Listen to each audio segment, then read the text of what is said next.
같이 하시리라. 아멘. 용서와 하나님의 은혜라는 제목으로 여러분들에게 하나님의 말씀을 전하겠습니다. 부족한 자를 이 하나님의 말씀을 전하는 자리 가운데 세워주신 하나님께 감사를 드리고요, 또 우리 청년 여러분들과 함께 말씀으로 교제할 수 있도록 이 자리를 마련해 주셔서 정말 감사를 드립니다. 여러분, 오늘 우리가 살아가는 이 시대를 문화평론가이자 청춘인문학, 분노사회 등의 저자인 정지우 씨는 분노사회다라고 정의했습니다.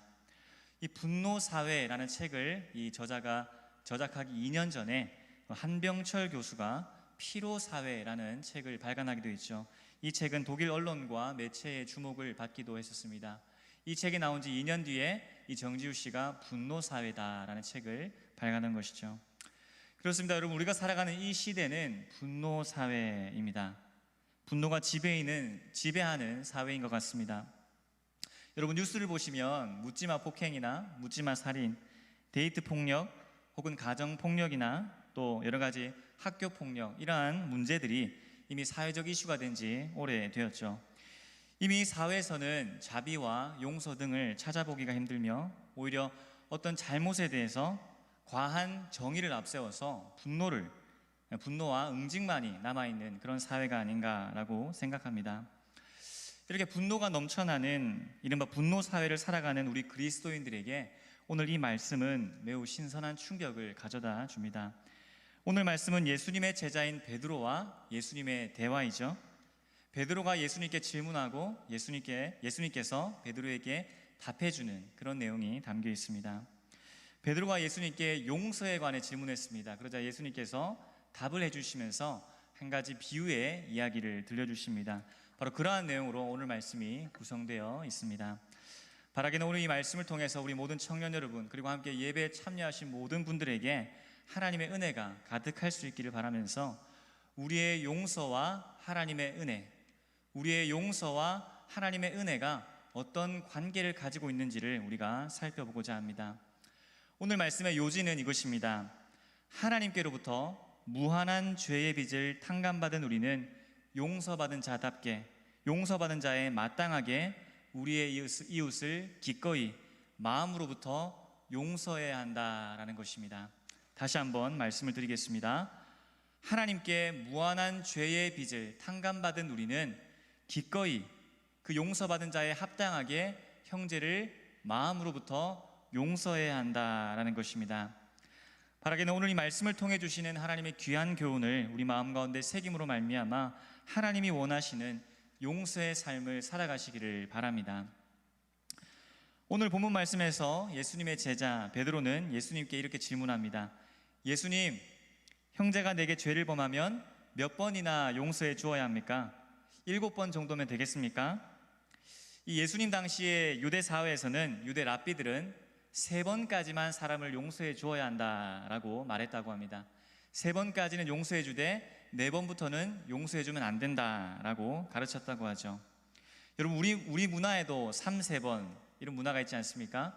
또 여러분들 대부분이 좋아하시는 이 야구 경기에서도 삼진 아웃이란 제도도 있죠. 어쨌든 이 베드로는 당시 랍비들이 가르친 이 3번의 용서에 비해서는 매우 많은 횟수, 매우 큰 횟수를 말했다고 생각했습니다. 그래서 어쩌면 이 베드로의 마음 가운데는 예수님께 질문을 하면서 내가 7번까지 용서해 주면 됩니까? 라고 질문하면서 예수님께 칭찬을 받을 것이다 라고 생각했을 것이죠. 그런데 이 예수님의 대답은 이 베드로의 기대와는 조금 달랐습니다. 예수님께서는 베드로에게 이렇게 말씀하시죠. 7번뿐 아니라 7번을 70번까지라도 할지니라. 여러분, 7번을 1번까지 하면 몇 번이 되겠죠? 산수를 잘 하시니까 490번이 되겠죠. 근데 어떤 신학자는 이 본문을 해석하면서 이 70번씩 7번씩 70번이다 이 본문을 77번으로 해석하기도 하고, 어떤 신학자들은 490번으로 7 곱하기 70으로 해석하기도 합니다. 그런데 이 예수님의 말씀 가운데서 중요한 것은 횟수가 아닙니다.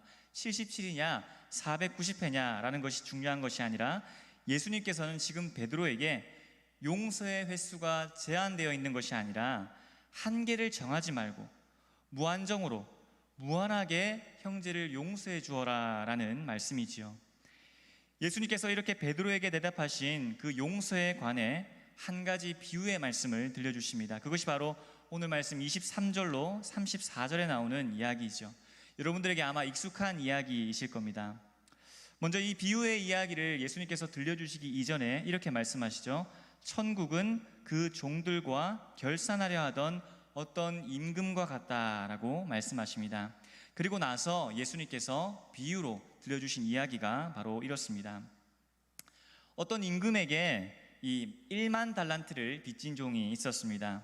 임금이 그 종에게 그 빚을 갚을 것을 요구하지만 그 종에게는 빚을 갚을 능력이 없었지요. 그러자 임금은 그 종에게 몸과 아내와 자식들과 모든 소유를 다 팔아서라도 갚으라라고 말합니다. 그러자 종은 임금에게 엎드려 절하면서 참아달라고, 다 갚겠다라고 말합니다. 그러자 임금은 그 종을 불쌍히 여겨서 그 사람의 빚을 다 탕감해 주는 것이죠. 그리고 나서 이 종이 임금 앞을 떠나는데 가다가 자기에게 100데나리온 빚진 동료 한 사람을 만납니다. 그 종은 자기에게 100데나리온 빚진 종의 그 사람의 목을 붙잡고 빚을 갚으라라고 요구하죠. 그러자 그 동료는 이 동료에게 엎드려 간구합니다. 나에게 참아달라고, 갚을 것이라고 말이죠. 그런데 그 종은 앞선 임금과는 달리 그것을 허락하지 않고 그 동료가 다 갚을 때까지 그 동료를 옥에 가두어 버립니다. 이 동료의 사정이 너무나 딱했는지 다른 동료들이 그 모습을 보고 주인인 임금에게 그 사실을 가서 알립니다. 그러자 그 임금은 1만 달란트 빚을 탕감해 주었던 그 종을 다시 불러서 이렇게 말하죠. 악한 종아, 내가 빌기에 내가 내 빚을 모두 탕감하여 주었거늘 내가 너를 불쌍히 여김과 같이 너도 내 동료를 불쌍히 여김이 마땅하지 아니하냐 라고 말했습니다. 그리고 그 주인인 임금은 그 종에게 노하여서 그 빚을 탕감해 준 것을 다 취소하고 그 사람을 옥졸들에게 넘겨버립니다. 여러분, 이 이야기가 아마 많이 익숙하시죠? 많이 들어보셨죠? 예. 이러한 비유의 이야기를 들려주신 이후에 예수님께서는 이렇게 말씀하셨습니다. 오늘 말씀 35절이죠. 너희가 각각 마음으로부터 형제를 용서하지 아니하면 나의 하늘 아버지께서도 이와 같이 하시리라. 아멘. 예수님께서 들려주신 이 이야기는 그야말로 비유입니다. 비유는 본래 말하고자 하는 메시지를 다른 이야기에 빗대어서 더욱 명확하고 분명하게 확실히 설명하는 방식입니다. 예수님께서는 종종 이 비유의 방식으로 제자들에게 많이 말씀하셨죠. 이 이야기는 예수님께서 처음 이야기를 들려주실 때 말씀하신 것처럼 천국에 관한 비유입니다. 그래서 이야기가 시작되는 23절에는 그러므로 천국은 그 종들과 결산하려 하던 어떤 임금과 같으니 라고 말씀하신 것이죠. 그렇습니다. 이 비유를 통해 천국 백성의 합당한 삶이 무엇인지를, 천국 백성의 삶의 원리를 설명해 주신 것입니다. 이 비유의 이야기에 나오는 임금은 바로 하나님을 가리킵니다. 그리고 종은 바로 우리들이죠.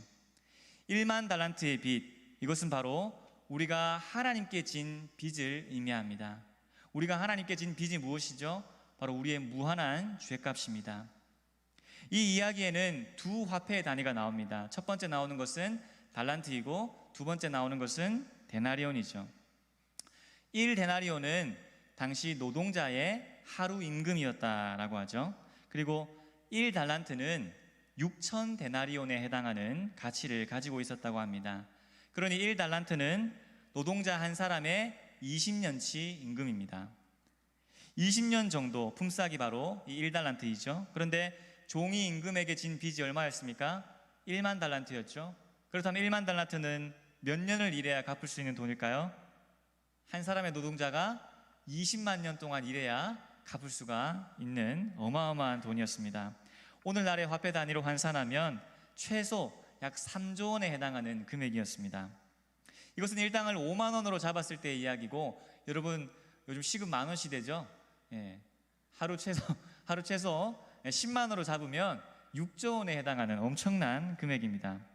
임금은 종에게 몸과 아내와 자식들과 소유를 다 팔아서라도 갚으라라고 이야기했죠. 하지만 사실상 그렇게 해도 다 갚을 수가 없습니다. 왜냐하면 당시 노예 한 사람의 최고가가 2,000데나리온이었다고 하죠. 그런데 이 최고가로 치더라도 노예를 3만 명을 팔아야 3만 명의 가족을 가지고 있어야만 갚을 수 있는 3만 명의 가족을 다 노예로 팔아야만 갚을 수 있는 어마어마한 돈이 바로 이 1만 달란트였다고 합니다.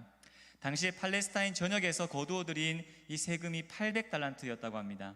그런데 이 800달란트보다도 훨씬 더 많은 10배가 넘는 금액이 바로 이 1만 달란트였던 것이죠.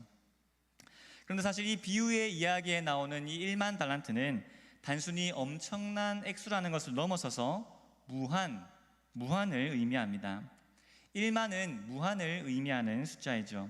여러분, 우리나라와 같은 한자 문화권에서도 이 만이라는 개념은 매우 많다 혹은 모든 것, 절대적인 것 등을 의미하죠. 예를 들면 만물, 만입, 만사, 만왕, 만주 이런 거, 만군의 여호와 이런 말씀도 많이 들어보셨죠?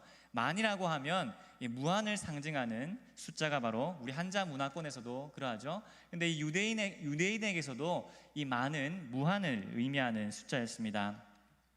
이처럼 종은 임금에게 도저히 갚을 수 없는 빚을 졌습니다. 여러분, 이와 마찬가지로 우리가 하나님께 진 죄의 빚은 무한합니다.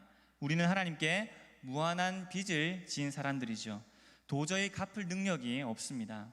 우리의 목숨을 내어놓아도 갚을 수 없는 무한한 죄의 빚을 진 자들이 바로 우리들입니다. 그러니 우리는 이 무한한 죄에 대해 영원한 죽음이라는 형벌을 면할 수 없었던 자들입니다. 그런데 이 비유의 이야기에서와 마찬가지로 종이 임금에게 그 도저히 갚을 수 없는 1만 달란트의 빚을 탕감해 준 것과 마찬가지로 우리도 하나님께로부터 이 무한한 죄의 빚을 탕감받은 자들입니다. 용서받은 자들이죠. 예수 그리스도를 믿음으로 말미암아 구원받은 우리는 그 죄의 무한한 빚을 모두 탕감받은 자들입니다. 왜냐하면 우리가 받아야 할 그 무한한 죄의 값을 누가 담당해 주셨습니까? 바로 우리 구주 예수 그리스도께서 우리가 받아야 될 그 영원한 그 죽음의 형벌을 다 받아주셨기 때문입니다.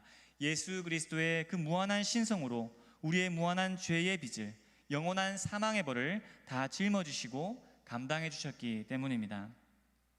한편 이 비유의 이야기에 나오는 종의 동료는 바로 우리의 형제, 우리의 이웃을 가리킵니다. 비유의 이야기에서 종은 자신에게 100데나리온 빚진 동료를 만납니다. 100데나리온은 노동자의 100일치의 임금이죠. 약 500만 원에서 한 1000만 원 정도 되는 금액이라고 볼 수가 있겠습니다.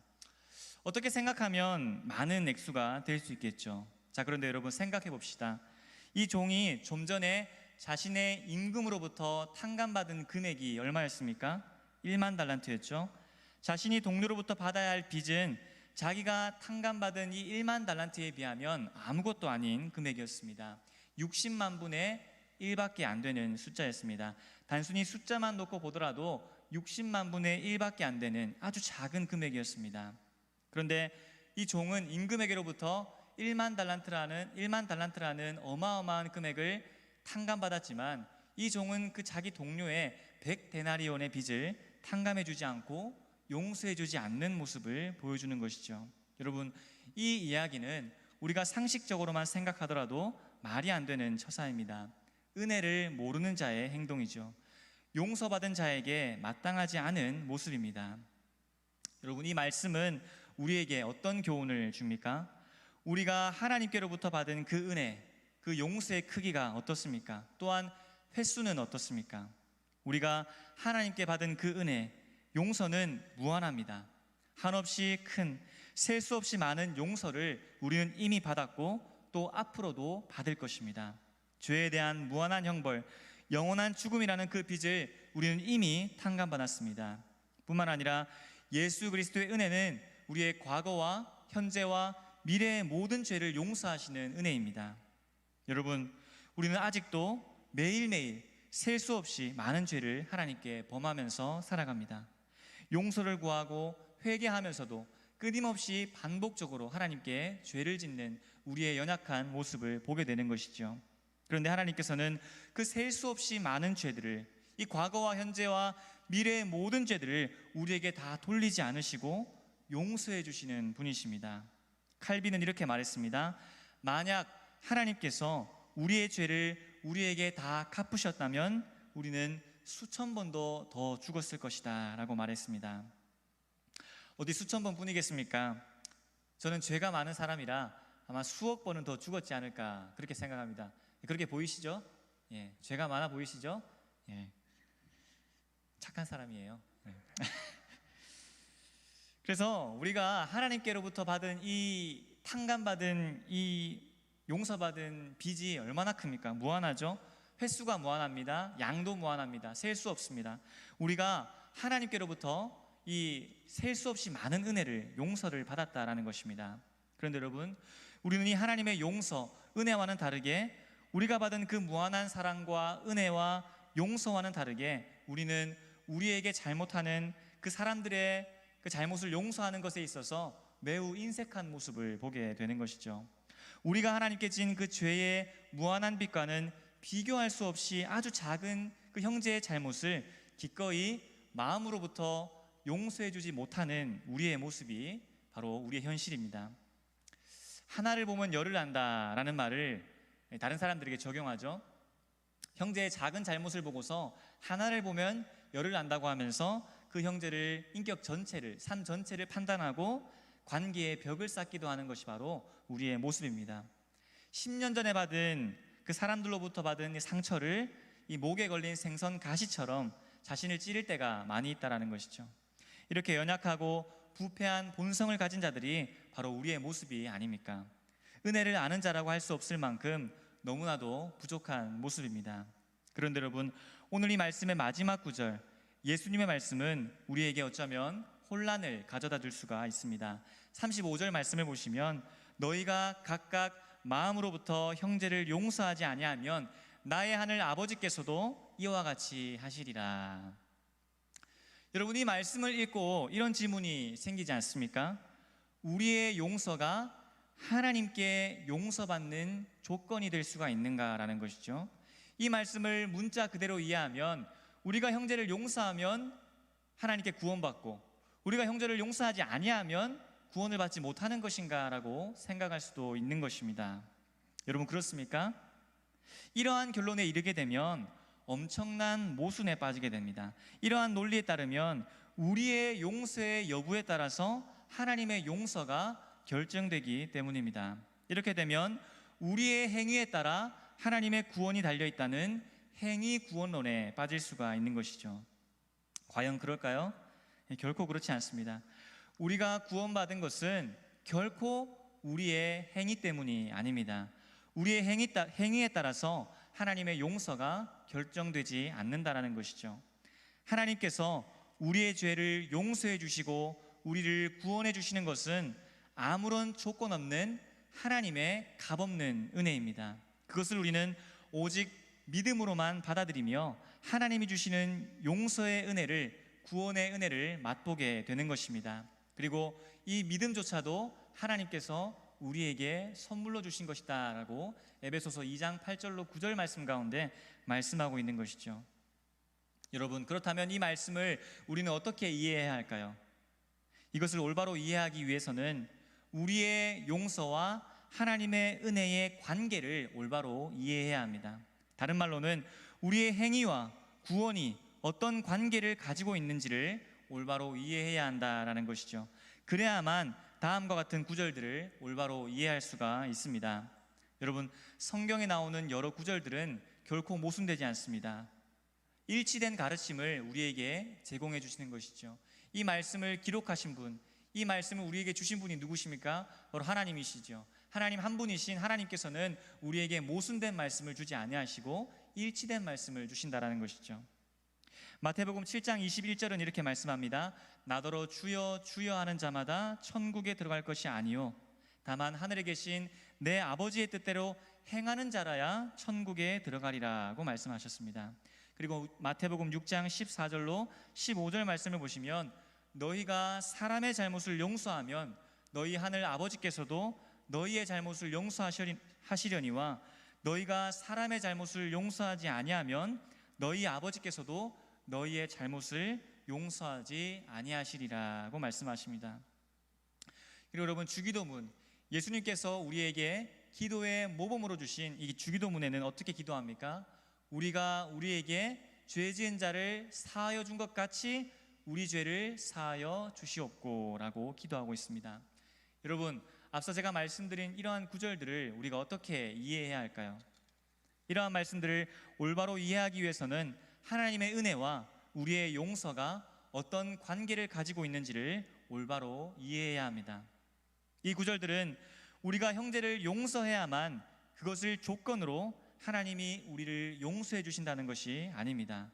우리의 행위에 따라 우리의 구원이 결정되는 것이 아니죠. 그것이 아니라 하나님의 용서와 우리의 용서가 분리할 수 없고 서로 유기적으로 연결되어 있다는 것을 의미합니다. 달리 말하면 하나님의 용서를 진정으로 받은 자라면, 하나님의 은혜를 진정으로 받은 자라면 이웃을 용서한다라는 것이죠. 하나님의 은혜를 아는 자라면, 하나님의 은혜를 받은 자답게 살아가는 자들이라면 반드시 그 삶에서 이웃을 용서하는 열매를 맺게 되어 있다라는 것입니다. 우리는 보통 하나님의 용서와 우리의 용서를 나누어서 분리해서 생각합니다. 하나님의 용서와 우리의 용서를 따로 떼어서 생각하지요. 하지만 천국 백성의 생활 원리는 그렇지 않습니다. 하나님이 다스리시는 하나님의 나라의 원리는 그렇지 않습니다. 우리가 만약 하나님의 무한한 은혜, 용서의 거대한 바닷물을 경험한 자들이라면 자연스럽게 그 용서의 물결을 다른 사람들에게 흘려보내게 되어 있다라는 것입니다. 이것이 하나님의 용서와 우리의 용서가 긴밀히 연결되어 있다는 것의 의미입니다. 이웃의 잘못을 용서하는 것은 용서받은 자에게 합당한, 마땅한 삶이라는 것이죠. 그래서 오늘 이 비유에서 임금은 종에게 내가 너를 불쌍히 여김과 같이 너도 내 동료를 불쌍히 여김이 마땅하지 아니하냐, 마땅하지 아니하냐라고 했던 것입니다. 여러분, 용서를 아는 자들이라면, 용서를 받은 자들이라면 반드시 그의 이웃을 용서하게 되어 있다라는 것입니다. 용서해 주어야 하고 용서해 주게 되어 있다라는 것입니다. 이것이 마땅하다라는 것입니다. 만약 우리가 이웃의 잘못을 용서해 주지 않는다면 그것에 따라 구원이 결정되는 것은 아니지만 그 사람은 이미 용서받지 못한, 용서를 제대로 받아들이지 못한 자들이다라고 할 수 있는 것이죠. 비유에 나오는 종은 자신이 1만 달란트를 탕감받은 그 은혜를 받아들이지 못한 것이라고 할 수 있습니다. 우리가 하나님께 진 그 빚의 결과, 그 죄의 빚, 그리고 이웃이 우리에게 범한 잘못은 1만 달란트와 100데나리온의 차이보다도 비교할 수 없이 큰 차이를 가지고 있습니다. 우리가 하나님께로부터 받은 그 용서, 탕감받은 그 죄의 양과 형제가 우리에게 잘못한 그 잘못의 양은 비교할 수 없을 만큼 큰 차이를 가지고 있다라는 것입니다. 그럼에도 불구하고 우리가 용서하지 못하는 것은 바로 우리 마음 가운데 있는 죄성 때문입니다. 청년 여러분, 그러므로 우리는 기도해야 합니다. 성령 하나님께 날마다 간구해야 합니다. 우리를 도와주셔서 천국 백성다운 삶을 살게 하소서, 용서받은 자에게 합당한 마땅한 삶을 살게 하소서, 용서받은 자에 마땅하게 형제를, 이웃을 용서하게 하여 주시옵소서라고 기도해야 합니다. 여러분, 근데 실제 우리의 삶으로 와보면 이 용서가 참 쉽지 않다는 것을 발견하게 됩니다. 다른 사람이 우리에게 작은 잘못을 하면 어떻습니까? 배로 갚아주고 싶은 것이 바로 우리의 마음이죠. 복수하고 싶습니다. 알게 해주고 싶습니다. 네가 나에게 얼마나 큰 잘못을 했는지 너도 당해봐 라고 하는 것이 바로 우리의 마음입니다. 이런 말씀 드려도 될지 모르겠지만 가끔 아내와 한 번씩 다투면 아내에게 그것을 해주고 싶은 마음이 바로 이 저의 죄성이 담긴 마음이 아닐까, 매우 실제적인 예화를 들어서 알려드립니다. 이 예배 영상을 아내가 보고 있을지는 모르겠네요. 이것이 바로 우리의 죄성이 가득한 모습 아니겠습니까? 형제의 잘못을 배로 갚아주고 싶은 마음, 복수하고 싶은 마음, 내가 받은 상처, 내가 받은 손해는 아주 크게 보이고 그 형제의 상황은 전혀 이해하지 않는 이기적이고 죄된 마음이 바로 우리들의 모습이 아니겠습니까? 믿음만 강조하고 행위는 강조하지 않는 것, 칭의만 강조하고 성화는 강조하지 않는 것, 은혜만 강조하고 인간의 책임은 강조하지 않는 모습이 바로 그간 한국교회의 모습이 아닌가 싶습니다. 이것이 바로 값싼 복음입니다. 하나님의 용서만 강조하고 정작 내가 용서해야 할 사람을 용서하지 않는 모습이 혹시 나에게 있지는 않습니까? 우리는 주기도문, 예수님께서 가르쳐 주신 그 기도의 모범에서 이렇게 기도합니다. 예배 때마다 기도하죠. 우리가 우리에게 죄 지은 자를 사하여 준 것 같이 우리 죄를 사하여 주시옵고. 이 기도의 내용은 이렇습니다. 우리가 다른 사람을 용서해 주었으니 하나님 우리를 용서해 주소서라고 기도하는 것입니다. 우리가 다른 사람을 용서해 준 것이 하나님의 용서를 받는 조건이라서가 아니라 하나님께서 우리에게 그렇게 기도하라라고 말씀하신 것이죠. 이 주기도문의 간구에 대해서 하이델베르크 교리문답 126문은 이렇게 해석했습니다. 주의 은혜의 증거가 우리 안에 있어서 우리가 이웃을 용서하기로 굳게 결심하는 것처럼 그리스도의 보혈을 보시사 우리의 모든 죄과와 아직도 우리 안에 있는 부패를 불쌍한 죄인인 우리에게 돌리지 마옵소서. 주의 은혜의 증거, 주의 은혜의 증거라고 표현했습니다. 주의 은혜를 받은 증거, 용서를 받은 증거, 하나님께 구원받은 증거가 우리에게 있냐는 것입니다. 그것이 무엇입니까? 바로 형제를 용서하는 것입니다. 그렇습니다. 우리가 만약 용서받았다면, 은혜 받았다면, 구원받았다면 반드시 그 삶에서 증거가 나타나야 한다는 것입니다.